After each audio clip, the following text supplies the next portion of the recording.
Hello everyone, my name is Johnny and I'm the Conference Manager of Aviation Festival Asia. I'm delighted to introduce today's in-flight services panel to you all on the topic of creating a personal touch delivering superior in-flight opportunities, sponsored by AirFi. The moderator for this session is Vimal Rai. He is the Executive Vice President for Global Sales and Marketing at AirFi. Vimal is joined by senior representatives from Air Mauritius, Flightpath 3D, Indigo Airlines and SATS. If you have any questions, please do post them in the Q&A on the bottom of your screen. And without further ado, I will pass you over to Vimal, who will begin this panel discussion. Thanks, Vimal. Hi, thanks, Johnny. Hello, everybody. Thanks for attending this. My name is Vimal, as Johnny has introduced. I'm from AirFi, and we believe in interaction, bridging the world with ideas, innovation, and visions wherever people are traveling.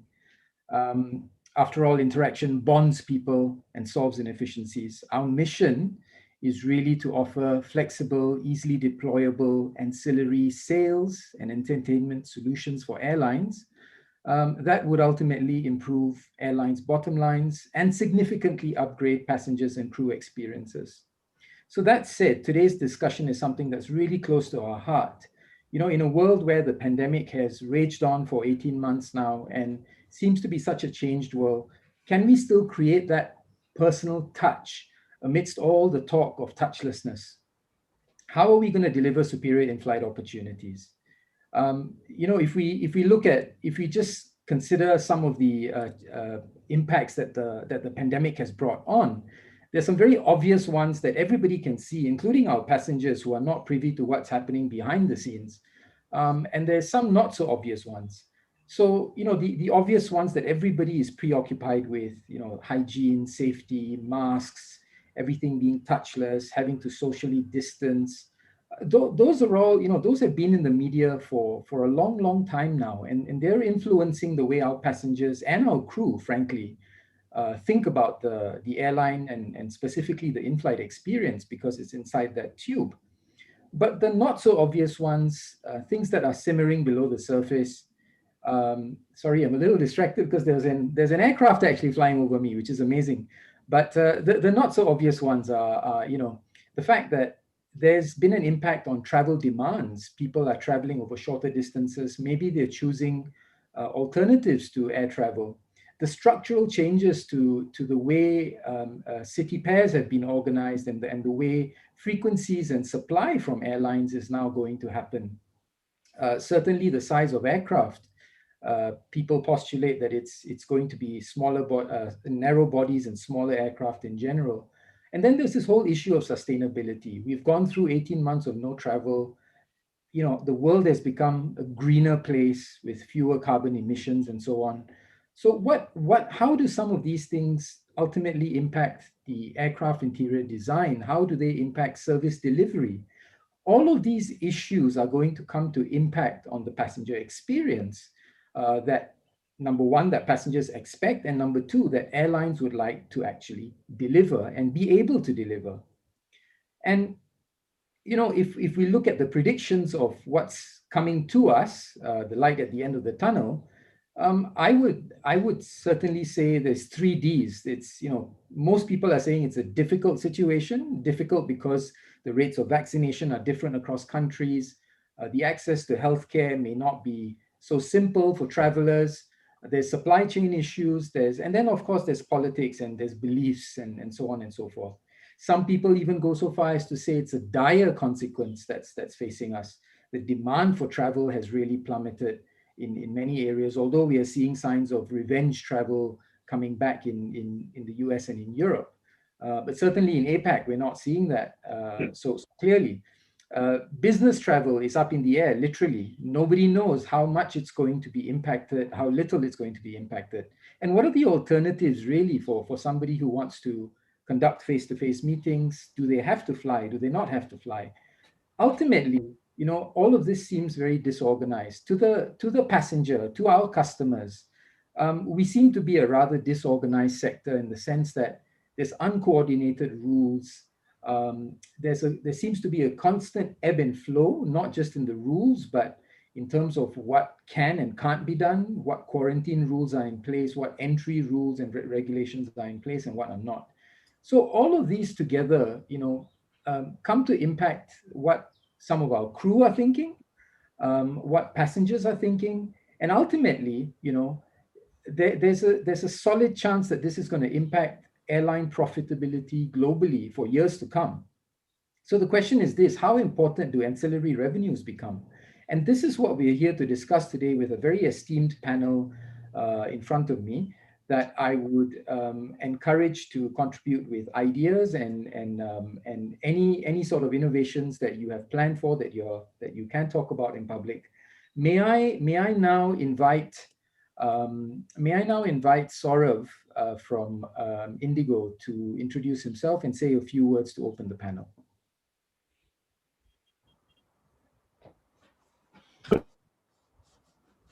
Good morning, good afternoon to the audience as well. I'm Saurav Sinha. I'm the CIO for Indigo Airlines based in India, in Delhi.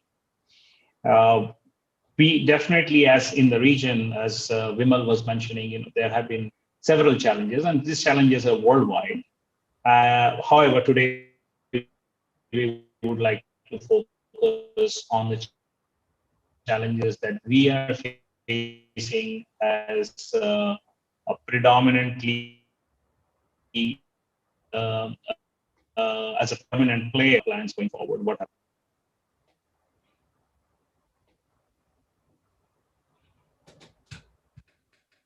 Vimal, am I audible?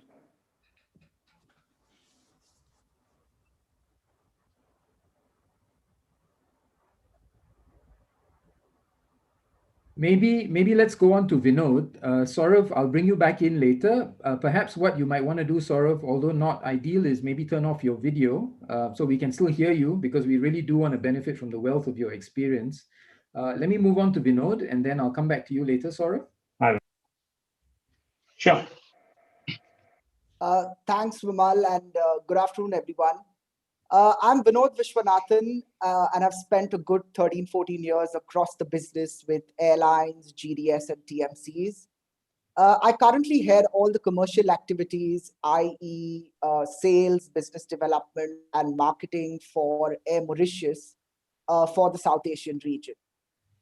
For those who might not be aware, Air Mauritius is a premium full-service airline and the flag carrier of the very, very picturesque island of Mauritius. Coming back, I think to your question, Vimal, in terms of in-flight experience and possibly what are the opportunities. I think the priority of customer buying considerations has surely evolved. I think three key areas or themes really. So whether it's, I'd say, one, hygiene and cleanliness, I'd say two, everything around touchless, and three, just a sense of space or distance, to me are the sort of three cornerstones that is taking center stage in the passenger decision-making process. So what I will say is everything that an airline or the passenger perceives the airline is doing in these areas is what is useful in attracting or converting passengers. And definitely opportunities, from an in-flight perspective. Thanks very much, Vinod. That's very insightful. So what you're talking about is really the theater that needs to be shown, where in the past hygiene was literally hygiene and sort of under the radar. Now it's got to be more upfront. One of the things that I love about this panel is that it's multi-stakeholder, right? So it's not just airlines, but we've also got suppliers into the industry who are going to lend their visions and ideas to what we're discussing today. Could I invite Spencer from SATS to weigh in on this? Hi, Vimal. Thank you very much for the invitation to join this panel. So my name is Spencer, and I'm the Chief Strategy Officer and Chief Sustainability Officer at SATS, but I'm also in charge of the travel, retail, and buy on board business, which of course is the relevant part to this panel. For the those participants listening into this this panel who are not familiar with SATS, SATS is Asia's leading provider of food solutions and gateway services. We're present in over 60 locations in 13 countries across Asia Pacific, but also more recently in the UK and certainly in the Middle East. So, our purpose is to feed and connect communities, and we do that by creating meals, quality, tasty meals in sustainable ways for airlines. So we're a major caterer, but also working with food service chains and retailers, institutions. Has been actually part of the resilience of the business during the pandemic. And certainly we connect people, businesses, and communities through our gateway services, but also cruise lines.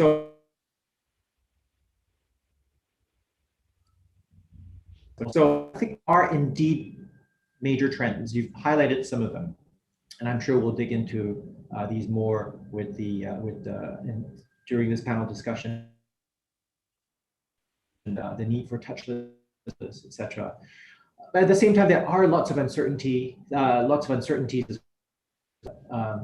You pointed out, the recovery that could be at different speeds depending on the region, class of service, even airline models, etc. I think the challenge really for suppliers like ourselves working with airlines, dealing with this uncertainty is that you need to not just work with the airline partners to develop it. And so, I think many of us are cautiously optimistic, including at SATS, that we are well positioned to do this. But I think it's not going to be easy, and I think it'll be an interesting discussion today what some of those challenges are. Yes, absolutely. Particularly in your area, Spencer, where F&B consistently ranks as one of the highest concerns or highest points of interest in terms of an in-flight experience for passengers. So definitely, I'll be looking forward to hearing more from you later. Could I bring Duncan in now? Duncan's with FlightPath 3D. Duncan, over to you. Good day, everybody. I'm very pleased to be here. You can see from my colorful background, my virtual background, I'm zooming in from California, so I'm in San Francisco. Look, it's great to be here at the Aviation Festival. For those of you not familiar with our business, our mission is to guide every flying passenger, okay, across the entire traveler journey. We're known for our 3D moving map. I doubt there's anybody at the conference that hasn't played with a map in flight at some point. And what we've built our benchmark around is this kind of augmented reality. If you walk down the aisle where there's the seat backs, the thing that we get proud of is everybody's trying to be the pilot and look at the virtual cockpit, or they're looking out the window view, and that just makes my heart soar as a product guy, because that's what I am. I am the president of FlightPath 3D, but we're a bunch of product engineers. Our business is essentially around destinations, destination guides, the flight progress. And so that lends itself very clearly to the issues of today, as well as the opportunities that are out there. And Vimal, I think you did a great job synthesizing some of those kind of like more subtle opportunities and challenges. I'll just throw out there to this panel that there has never been a time in aviation history where passengers were more unclear and confused about where they can fly. And all of the rules and open destinations and city pairs. So that's our DNA. That's where we're seeing huge amounts of demand and passion from our airline customers. We have 70 airlines. We're very proud to work with them, saying, hey, help us inform, help us educate. And so, the magazines disappeared, right? We've chucked those off the aircraft. So now we're trying to replace the advertising models, but in there, that was the content that was that wonderful, whimsical selling destinations, all the restaurants that you could visit, the route map. So we've seen these structural changes, and there's an opportunity now to make this digital and get behind that footprint and have more of an interaction and a conversation with passengers. And that's a change that maybe is going to come faster. It's a pain, but now it's an opportunity for an airline to have a richer conversation, a dialogue, collect data. So we're seeing some good opportunities. And I just wanted to touch on that, Vimal, because I think you did a great introduction. Thanks, Duncan. That's amazing. That's an amazing segue actually into what I was going to start off with, which is really, do we all on this panel, do we feel do we feel as if somehow the in-flight experience in general has taken on greater significance in a post-pandemic world, right? And what I mean by this is, so I was having a conversation with an airline senior executive last week, and he said that, we're actually looking forward to digitalization of all the services. So to your point, Duncan, to throw out all the physical things that sort of distract someone and letting passengers pull things on demand in flight so that you're freeing up the cabin crew to have more meaningful interactions with passengers, right? So they're not running around having to, sell things and ask people if they want chicken or fish. But jokes aside, they're actually being able to now focus on the actual needs of the passengers. So can I come back to you, Saurav, from a low-cost airline perspective and from a network perspective? Do you see the in-flight experience in Indigo taking on greater significance for everybody involved, right? Passengers and crew. Absolutely, Vimal. I think the trigger for the passengers to travel at this point of time is typically the confidence, the trust that they have been taken care of. That's the most important thing. So we need to demonstrate that. While some things, as you had rightly said at the beginning of this conversation, is that some of the things are typically not visible to them. What we are doing at the back, say cleaning up the aircraft, deep cleaning, HEPA filters and all that stuff, which we keep on advertising as other airlines as well. But the most important thing, how you demonstrate that we are serious about it. How do we demonstrate that, if they travel with us, they are in safe hands as far as their health is concerned? So these two would be the drivers tomorrow and today and tomorrow as well. And I would say in the foreseeable future to drive in terms of in-flight and the overall airline business as a whole. Thanks, Saurav. Yeah, Vinod, how about yourself? Do you see this need for certainty amid so much uncertainty, right? Do you see that as somehow translating itself into the in-flight environment as well? Yes, Vimal, I'd say, 100%. So I'd say, maybe pre-pandemic, if, we were to just consider a couple of considerations for potential customers, the conversation would be around maybe price. If they are more premium customers, it could be around, is it a full flat bed, and, what the sort of soft and hard touches to the product are. It could be possibly around, miles and, maybe some sort of, frequent flyer status and, so many other considerations. But I think, like I mentioned earlier, I think what has sort of clearly changed is the sort of, in that pecking order, I think focus on hygiene, cleanliness, touchless, and just a sense of space and distance. So I think, when we would sort of, put together what those various buying considerations are, I think, what we have seen is that there has been a very, very sort of, clear shift to these three key factors. Okay, so there you have it, Duncan and Spencer. The gauntlet has been presented. Passengers want it hygienic, touchless, but they still want the personal service, right? The personalized service. So from your perspective, Spencer, what do you feel as a ground services provider and particularly as an in-flight caterer and even a retailer? What do you feel are some of the key opportunities that will be appreciated by travelers when they start traveling again? Mm-hmm. Certainly, I think we can only agree that the traveling public will demand, not just expect, demand experiences that make them feel safe. And so, the world of the touchless and contactless interactions, I think some would say that's here to stay.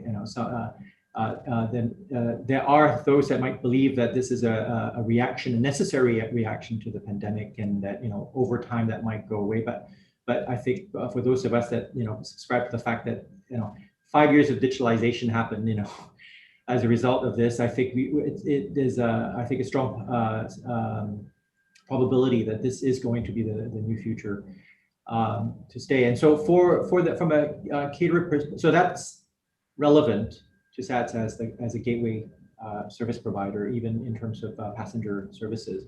But in terms of what happens on the plane, I think that what our other panelists have mentioned is absolutely correct, the touchless and contactless aspects in terms of thinking about how you package and present the food is very important. Not only does it have to be safe, which of course, even pre-pandemic, it was very much the case, very, very high standards of food safety. But beyond of that being true, it also has to be reassuring to the traveling public that they feel, they perceive that it is low touch and very clean. And this extends to areas such as digital menus, for example. And if you think about the buy on board business, which used to have those menu cards, I mean, those are gradually going away, and you have to be able to move to a digital menu, which is actually, and that's back to your question, an opportunity. Because in the past, if you wanted to have new items, certainly, of course, you can work with crew members in a buy on board environment to introduce special items, etc. But you are sort of constrained by the replacement cycle of those pre-printed menus. But now you can actually personalize down to the flight if we are able to do that. And so the other question that you asked, what's the opportunity, is indeed this idea of giving the traveling public what they want. That's that higher bar now for I would say personalization, but really understanding what it is that they want. So beyond touchless and contactless, some surveys suggest that travelers have a higher bar before they will agree to buy anything on board. I mean, first, if they're reassured it's safe to do so, but then again, there's a hesitation to do this. And certainly, of course, payments becomes an issue if they have to handle money and all that. But that higher bar then is an opportunity for and a challenge for caterers like ourselves. How do you design the menu? How do you put in items that actually make people want to buy them? And then it then lends itself to greater use of data analytics in order to work with the airlines to be able to nail the ones that could evolve, faster than menu cycles, in terms of giving them that excitement of trying something they're interested in trying while on a plane, and in a way that's part of the overall delight factor. And one other important point I'd make is that that this is a major trend that is not going away, and that is the concern for sustainable solutions, sustainability as a whole. I think some would have said that the safety, the hygiene factors might have trumped concern about sustainability, like, for example, the use of single-use plastics. You could say that people would prefer that everything is wrapped because that gives them the reassurance it's clean. But actually, you have to counterbalance that with the fact that, survey after survey, a lot of interactions tell us that the traveling public are actually even more committed and more interested in sustainable experiences, including aviation. So this is the aspect where for caterers, we really have to think about what sort of packaging we use. So now it's a higher bar, not just the touchless, the low touch offering, but also the low environmental impact packaging. And then thinking about how you build that into the ecosystems in terms of recycling, reuse, biodigestion, and getting that circularity in terms of minimizing waste, because we find that there is a great amount of interest from the traveling public that this is being done by the ecosystem. I think it is not the responsibility of the airline, or it's not the responsibility of the caterer. I mean, even the airports are part of this solution. I think that is something that we have to work towards. So Spencer, let me put you on the spot. Do you think that, so I mean, you've covered a lot of ground over there, but I just want to come back to something. I'm going to come back to most of the things that you said, but specifically, with this higher bar that you talked about, which is a fantastic point around, personalization, a higher bar around sustainability, but also that higher bar for passengers to now make that decision. Should I interact? Should I buy? Should I browse? Should I do anything? Do you think, given all of this, and given you can rise to the challenge, which I'm sure SATS will, do you think that passengers are actually more willing to buy tomorrow, assuming you do all of these things? And do you think passengers might actually be willing to pay more for that, either the perception of safety or that better packaging or the better food items. So do you think there's actually that opportunity to charge more? I will have to give a nuanced answer to that. I think people, if you do it right, I think you might be able to get actually a higher penetration, right? Higher conversion. But of course, a lot of work will have to go into that in terms of the proper curation, using big data to help you with that curation. And so if you were to say, like for like would, offer the exact same things pre-pandemic and now post-pandemic, would that willingness to buy go up? I might say not really, maybe the same, might be even slightly lower, but that's why it's the higher bar to say, despite that lower propensity, you're still able to increase the penetration because you've upped the game in terms of what it is that you offer. Now, in terms of, and that leads to your other point, I think in terms of like for like, are people now willing to pay more? Perhaps because there's that reassurance that something is now designed in a way that gives them reassurance that it's low touch, it's very, very safe. But I would say, as our airline partners would know, and for us as caterers, that you tread very carefully with that. Certainly, if there are major cost components that come into consideration, that you have to think about that. But this is not the time to be looking for those margin opportunities through pricing, but really through the value that you provide. So I think there is an opportunity there, but it could be also more from the ability for buy on board, for example, selling larger bundles, because you're able to curate things that people want to buy together, and so there's that incremental value. So you're looking at that value equation, I think, much more so than just a standalone pricing consideration. Yeah, fair enough. I'd like to invite Saurav to respond to that. Saurav, as again, for the LCC carriers, your words will be taken to heart. So what do you think to everything that Spencer has said in terms of the higher bar, in terms of the propensity to spend, and so on? I'll start with giving some examples. Typically, how we have pursued this kind of opportunity and the current situation that we are all in. I agree with most of what Spencer said. And typically, what we have seen, we actually, reintroduced or relaunched our pre-booking of meals and all that, with a totally different, and I would believe it's a more attractive menu. So as to encourage that pre-booking of meals rather than buying on board, and we restricted the buy on board to a very, very few items, like which typically people wouldn't cherish that much in terms of taste and all that, which are like biscuits and peanuts and all that stuff. So we kept it limited to that, and the fundamental reason for that was that while they were in a position to order the meals beforehand, they were assured of the delivery. They were paying less when compared to if they buy on board. And secondly, and more important, is that least touch, because there they don't have to exchange cash or pay for the credit card and so on and so forth. And even our crew also were handling these services using technology, using a tablet device to track the orders, to service the orders, and in case a payment has to be done as well for that. And we have actually seen a surge from about 2% to the overall booking for meals previously, pre-pandemic.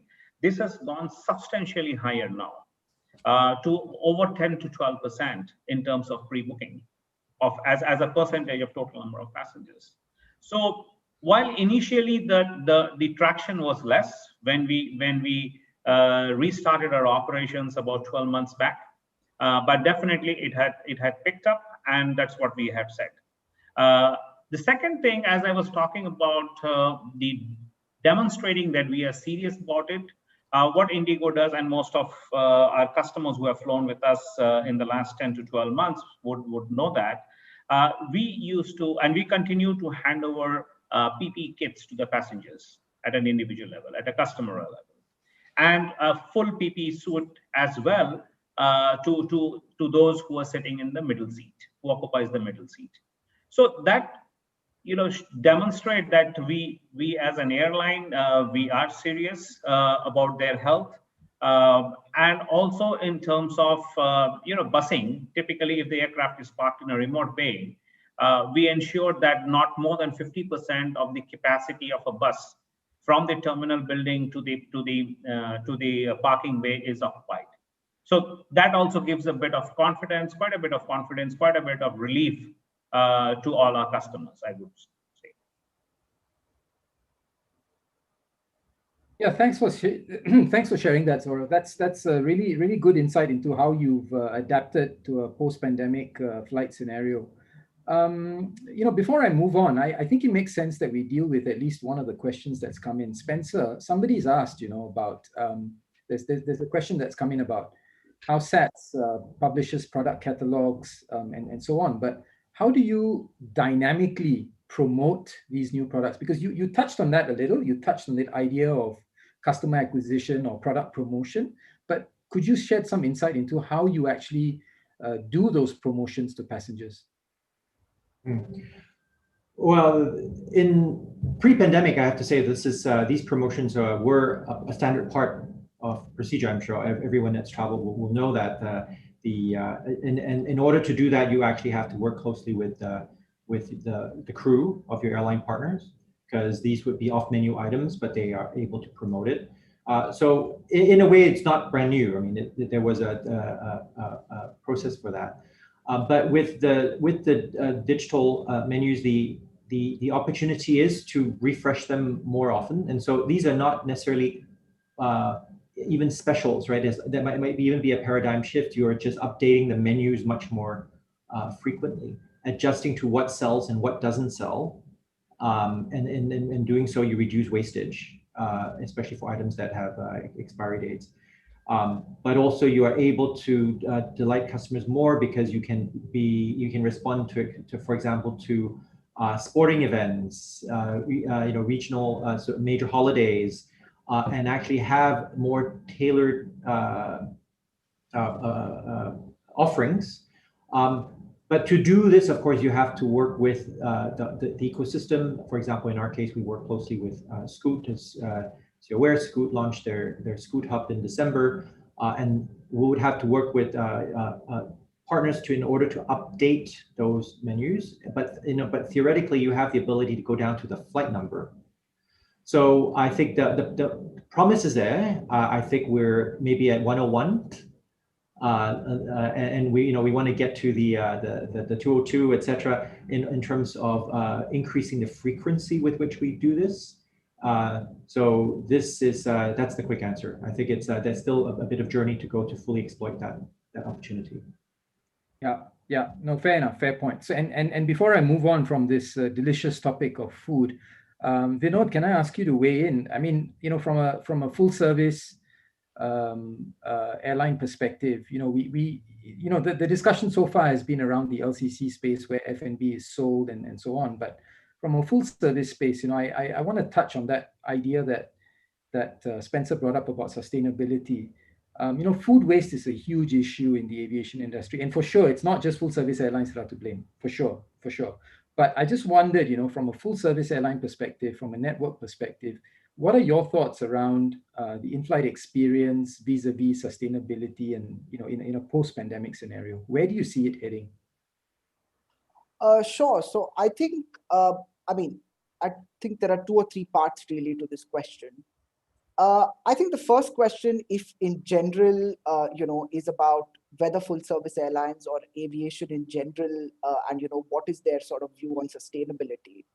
So I definitely think, sustainability is sort of front and center very much as, part of their sort of operating model.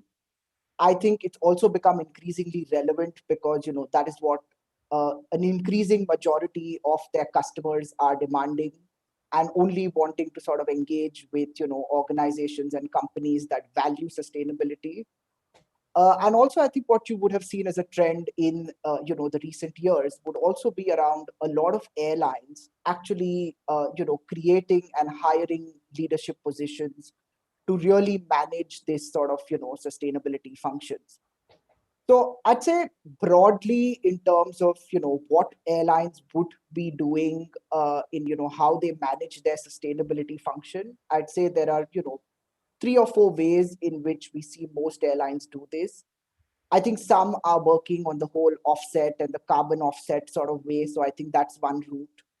I think the second one is about, companies and airlines working on the whole sustainable aviation fuel, SAF, alternate fuels kind of route. I think that's 2. And I also see, a lot of airlines also looking at investing really in alternate sort of future transport technology itself. So I'd say those are sort of, 2 or 3 key sort of themes where sustainability as a wider concept is concerned. And definitely, it is front and center on agenda, definitely with a lot of leading airlines. So I'd say that's on the sustainability bit.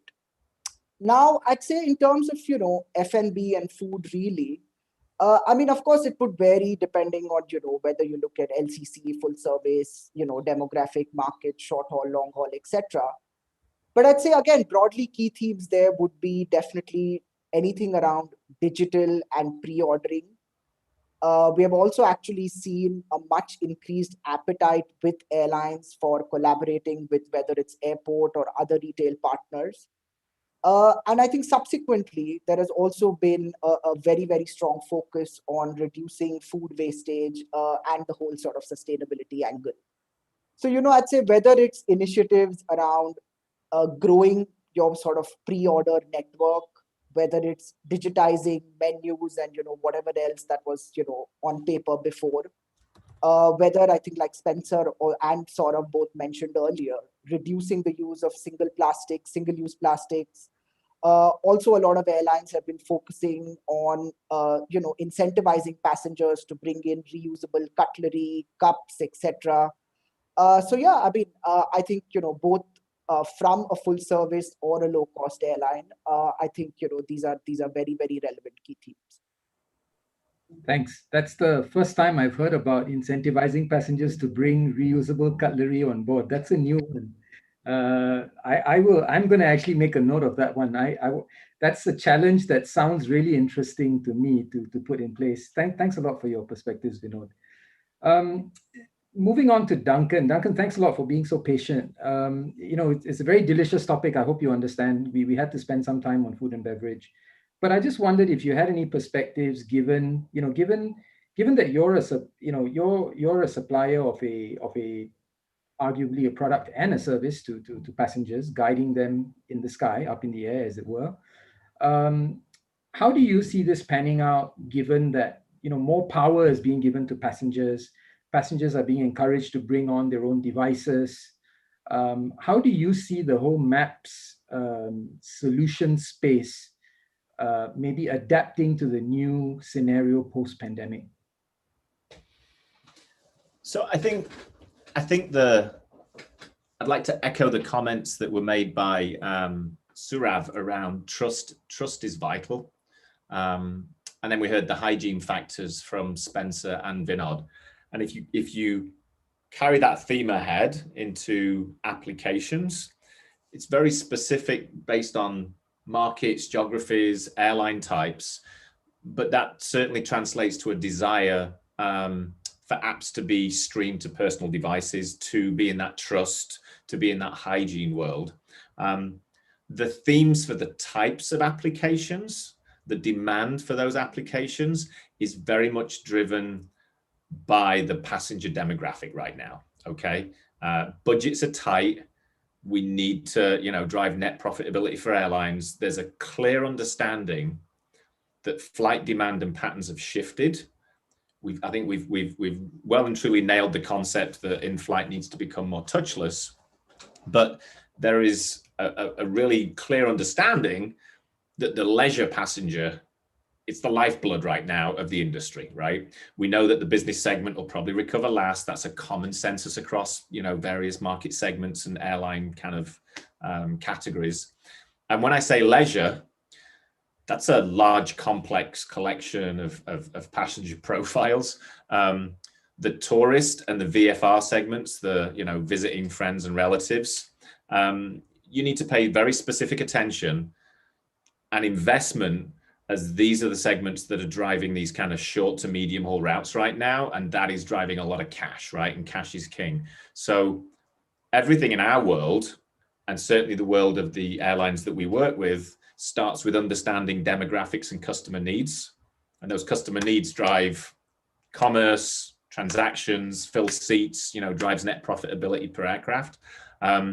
And these tourist and VFR segments consist of these unique groups. There are families, weekenders that are looking for city breaks, the solo travelers. And these groups need very personal attention. And so when you think about what personal is, or personalization, we like to think of them in terms of these groups. So families typically place a greater value on child-friendly destinations. They'll pay a premium for services and activities over price. So these guys are totally unclear where they can fly right now. There is a lot of demand domestically. So from a US standpoint, from certainly in Australia, New Zealand, interior in China, some of these major markets, there's a lot of internal flights, but they're unclear where they can fly right now. So there's a huge opportunity to use the in-flight time to showcase where you fly, the open routes. And we've been asked to rapidly accelerate how we showcase these routes and destinations. And it's a, you know, I hear from VPs of marketing that it's a critical awareness exercise. And it's a desire to do not only in flight, but also pre-flight and across that entire like passenger journey. And we're asking to take it to the next level. So I was challenged by, it was a low-cost carrier, but that doesn't mean they're less sophisticated. Sophistication goes across all carriers, and this particular low-cost carrier is very sophisticated.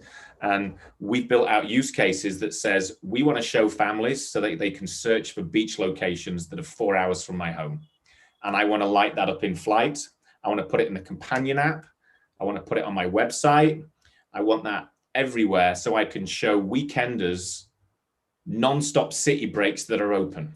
I want to promote all the national park destinations right now that are, you know, within an hour's drive of all the destinations that we fly to, because I'm trying to drive that funnel and connect with these subgroups of passengers, which is this leisure passenger that's the lifeblood. And I need to have a relevant and a mission critical conversation that says this route is open, you can currently get to this location and this destination. So that's probably one of the main themes. I would say from another kind of interesting point, it's an irony. So ironically, certainly from our perspective and my personal experience, the pandemic shifted so much to online sales that everybody's now either got super lazy or they just don't expect to go to the store to get groceries anymore. So we were all trained to shop with Amazon with one-click purchases or the equivalent in different markets. You know, Google taught us how to use maps, and so we've been replicating that kind of experience, but it's your map. It's your political viewpoints. It's highly customized to the airline and geopolitical desires, etc. But we're seeing more desire for people to do stuff online, which I mentioned the magazines have disappeared, but everyone's like, you know, we were just asked to load 1,500 restaurants in Tokyo to promote this kind of amazing food cuisine culture. So straight back into the food conversation. So back at you, Spencer. You know, we're loading up all the, you know, the food choices in Tokyo right now, which is great timing for the Olympics, and it's a big customer. So I think it's just moving this rapid evolution towards digital. And that desire is driven around results and targeting this kind of leisure community. Yeah, that was brilliant, Duncan. That you've brought us in so many directions, and that was amazing, because as you were talking, I was just thinking, you know, that's Google Maps, isn't it? Because we all use Google Maps or Apple Maps or whatever maps have you on your phone. And essentially, when you're in situ in a location, that's what you do. You don't go to Google to search restaurants near me or parking lots near me. You go into Google Maps and you search because you want to know where it is. You want to know, you have an intent in that search. And that's how you're using that. So one thing that what you I'll tell you a really funny story, which is just these anecdotes you can't make up, right? So we had two major airlines that had a pressure on their media budget. So a lot of airlines just canceled movies and reduced all their content purchases.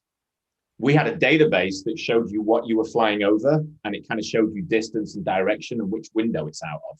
And we loaded 100,000 place names and things to do. So it was micro stuff. It's like, this is an old museum, this was a war, this is a university, or where the mayor lives. It's all this kind of micro community content. And the desire from the airlines was like, that's so cool. It'll take the pressure off my media purchases because I can use the map to entertain in flight. And so what we were going to launch as a premium service, we actually went back to every airline. We got 70 customers and we offered it as a free upgrade just to allow them to do more entertainment in flight and have these conversations. And we never imagined that it would be kind of helping with that sort of, the current desire to entertain more and take some pressure off some of those kind of, premium purchases right now for media content. Who would have thought, right, that would have been a thing? Absolutely. I'm so glad I didn't get any of the CSPs on this call. They wouldn't have been too happy. But yeah, sorry guys, I'm just a comment. Yeah, you guys do a great job. We'll never replace movies. Yeah, that's true. That's true. That's where Iron Man, that's where he flew over the bridge. Yeah. No, totally. but your comments are making me think of something else. So how do we move from simply entertainment into revenue generation? Because airlines are today, they're substituting, right? They're substituting one for another. How do we move that bar, higher, to use Spencer's phrase? How do we move that forward to say, all right, here's a premium solution that we can offer you today for free, maybe tomorrow if your passengers want to actually book tickets or do something. We're kind of talking about getting into an affiliate model here, aren't we? Mm-hmm. Mm-hmm. The big launch that we've got coming up is actually around trip planning for everything you can do in a destination: food, activities, tours, sporting events, that kind of cadre of services. It's highly personalized. It looks like it's going to leapfrog a lot of the kind of digital experiences that you have right now. So there's some big applications out there that, just look at the top 25 applications in the world, or top 20 applications. They've got some common themes: search by hashtags, plan trips, save things, generate playlists. I mean, if you look at,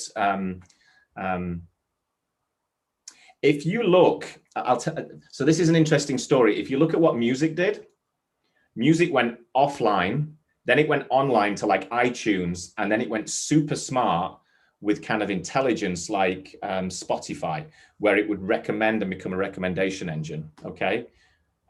You can say the same of many other industries. Pictures were offline, then they went online with all these photo libraries that existed, and then they went to Pinterest, where they were group-based, interest-based, highly personal, recommended to you. Travel destination services and activities were offline, they went online with some basic information and reviews, and they never evolved, right? They never took it to that next level with recommendations and smart destination guides and intelligence. So that's something that we are launching later this year. We have a major, one of the largest airlines in the world that's backing us with that. And we're taking that on a ancillary revenue model.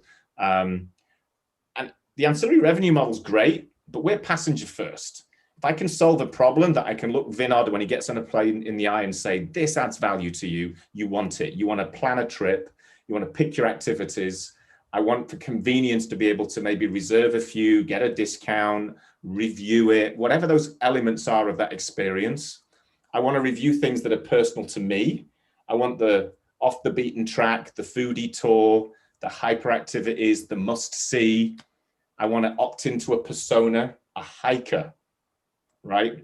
An adventure nut, right? You want to opt into personas and see the world in that view. That's the direction we're going, and the byproduct is it'll be a fully affiliate model, that is coming. So you forced my hand to kind of articulate that. So that's the direction that that'll be coming out later this year, and I'd be happy to talk to Vinod or Sarav about their intentions in that space. But yeah, that's fantastic. if I may jump in, I mean, Duncan's examples were great, but and I think it still calls for the beyond the affiliate model. I think it also points out the fact that when people are on the plane, they're in a certain mode of discovery, right? Which is why, you know, they're going someplace and they might be doing research. They might be even thinking about the third trip from the one that they're on. And so I think, yeah, the affiliate model makes a lot of sense, but it's still an opportunity for airline partners to I think to sell on the to delight, propose things. So certainly what Duncan's pointed out is key. But underpinning all of that, I think we've heard that many times, is the use of data, of analysis, of personalization, of recommendations. And I think that challenge also exists for the caterers in terms of proposing what people would want. And certainly that spirit of discovery, one thing that we're working on at SATS is what we call trend-scoping, which is, you know, understanding even between sectors, you know, between OD pairs, what are sort of the trending, you know, flavors, ingredients that people might be really interested in, and actually offering these, because I think this is very synergistic with sort of the branding of our airline partners in terms of really understanding their customers. So that's something we're working on, and even bringing, for example, the local flavors. You know, can we work with local partners to bring, you know, for example, in Singapore we have lots of different hawker brands. Can we actually bring some of that onto the plane and delight travelers that way when they're in the mood to discover? So apologies for jumping in. No, food in destination is such a driver of the experience. It's so tightly connected with your reason to travel. I think it's super valuable, Spencer. It really is. Yeah, absolutely. So this whole idea of, you know, how you need to know your customer, need to understand their needs, you need to be able to identify them, and then you need to be able to encourage them to do more than the norm, more than what they expect to do in flight. And this is almost ancillary revenue masterclass 101. Thank you to all four of you, all five of you. It's amazing. It's fantastic ideas coming out. Particularly, you know, both Duncan and Spencer, you're actually encouraging airlines to move beyond just carrying people from A to B, but to actually add value during that entire process. I want to bring in Saurav and Vinod. You know, would you have any responses to all the ideas that you've heard so far? Are you going to be, you know, are you going to be taking furious notes and going back and doing some of these things? I'd love to hear from you. Yeah, Saurav. So, you know, pretty interesting, and I think Duncan really made some very good references, very good points going forward. See, we need to understand one thing: the corporate business is not going to be there even during. I won't say not before next 2 to 3 years, and even if it is there, you know, doesn't really matter. But in the foreseeable future, we don't see the corporate business coming back at the levels of the pre-pandemic. So what are we left with? We have to encourage our customers for kind of MFR traffic, meeting friends and relatives, okay, and tourism. Now, when we take on these two things, I mean, obviously, you know, destination planning, places of interest, all those, you know, good places to go, because when one goes for a holiday, for a vacation, he doesn't go to the same place over and over again. He's not aware of that place. First thing first, it's more important to tell him, you know, what he can expect and what he should not expect. What are the kind of stuff that he can actually leverage out there? So very important, which what Duncan has been saying during the last 10 to 15 minutes, and I firmly believe, you know, that's definitely one of the ways to go forward. If not for anything else, at least to make up the lost revenue due to corporates and attract more of our customers to go for tourism, for transport within the country, within the domestic network, or across. So obviously, this is really a good. I would say, I would term it as more of an innovation rather than anything else. Yeah, brilliant. Vinod, very quick, something. So I'd say, just to really sort of, you know, echo what Saurav also mentioned, I think, you know, largely in the airline business and where the business is today, I think one really, the passenger is at the heart and center of the business. And also, I think too, in the sort of current sort of situation, every airline is really looking for any additional opportunity that they can convert to a revenue opportunity. So I'd say, in continuation to what both Duncan and Spencer mentioned, I think anything that addresses and enhances a passenger requirement, which can also make money for an airline, I think surely, there is a sound sort of business case around that. So, just this whole bit on, at the end of the day, booking a flight really is, one end of that sort of wider end-to-end passenger or customer journey, really. I mean, it's never necessarily just about booking the flight. So, like what both, Duncan and Spencer mentioned, that sort of wider retail omni-channel experience, which explores additional opportunities, possibly around destinations and other bits that they mentioned, I think definitely addresses both the passenger need and enhances it, as well as possibly is an opportunity for airlines to make more money, which I'm sure we'd be very, very open to discuss. Right, and I particularly like the idea that let's develop something, let's do a proof of concept, let's give it to the airline to try. Let's try it out. Let's see if it sticks, and then let's develop it further. That definitely has to happen a lot more in the industry as a whole. And sorry, Vimal, just to also add, I mean, I think the third thing is also just the wider sentiment, right, within the wider airline aviation business, right? I think innovation that the industry has seen, the quickness of the innovation that the industry has witnessed, I think is, again, I think the appetite is sort of clearly there. So, yeah. So thanks, Vinod. We had a couple of questions that I do want to address. They seem quite interesting, and one of them was actually sort of answered by the combination of Spencer and Jackson and Duncan together. And the question was, after map solutions, integration with in-flight ordering, music, games, video content, etc., what's next for digital content on personal devices and generally in a digital cabin? So, I mean, in addition, if it's possible to put anything in addition to Duncan has spoken already, and Spencer also has very eloquently pointed out, I think the key point to understand here when it comes to the digital content on a personal device is the fact that you need to have a platform. You need to have a platform to deliver this to passengers, right? And that platform is not something that is that happens overnight. It's something that needs to be built. Duncan alluded to it already when he said, you've got to get your partnerships in place. You've got to have that ability to not just tease the customer with the potential, but you've got to allow them to move beyond the discovery so from discovery to browse, to browsing, from browsing to making that decision, and then to finally transacting, if that's where it's headed. So that's a very interesting question that I wanted to deal with. There's another one directly for SATS. Spencer, you might want to jump in on this one. Is SATS already invested in food wastage tracking and better optimization or planning using new technologies? Absolutely. And of course, there are lots and lots of examples of that, but maybe if I could just give one example. You can only manage what you measure. I'm sure all of our panelists will agree.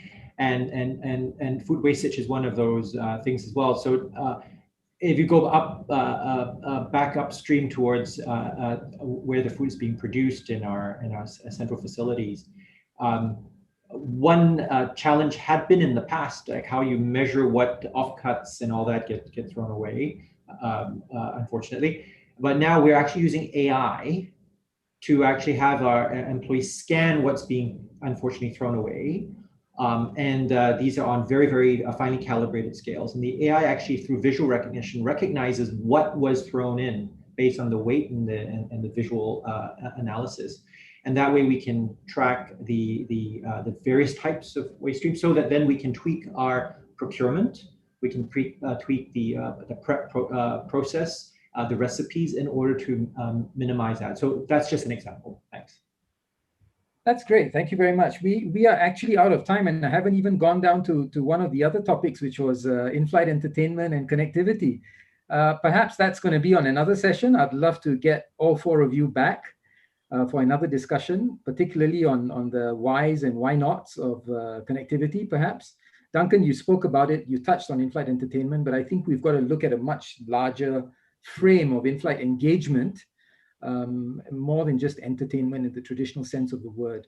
It leaves me to thank Vinod, Saurav, Duncan, Spencer. Thank you so much for joining us and for sharing so much value to all the people who have tuned in to listen to this.